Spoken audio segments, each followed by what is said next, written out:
I feel that having a kid at 17 is much different than having a kid at 29 or 30. I wasn't quite as prepared for it, and I didn't have the financial security that I had later on when you guys were born. It was pretty difficult at the time, but one of the best things that ever happened in my life. I didn't have much choice. I really had to grow up. I was just a kid trying to finish high school, and I would probably tell you that I matured a lot, but his mom, Eileen, would probably disagree with that one. I've never regretted it. It's part of what made me the man I am today, and it is one of the most amazing experiences of my life. Having a kid wasn't much different than I thought it would be because I hadn't really put much thought into having a kid before. Well, I didn't really have much choice in whether or not I was ready to have a child when I did.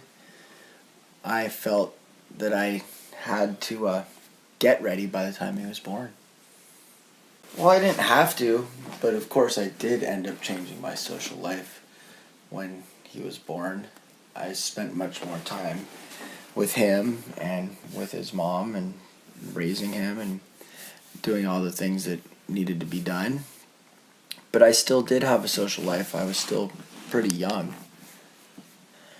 I feel like I could have been a better dad at times, but I was the best dad I could be at the time, which also is part of what made Max who he is today.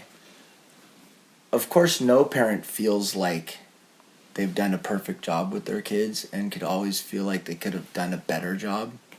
But I look at the results of how Max has turned out, and I really feel that he turned out exceptionally well, and that I'm really proud of that. Well, one of the challenges was finishing high school. I didn't finish high school on the time frame that I should have. I ended up having to go back later and take some adult education classes. One of the largest challenges for me was making enough money to make ends meet. Of course, my mom was surprised when she found out. She may not have had the most positive reaction right away, but very quickly she fell in love with Max and the idea of Max and was very supportive.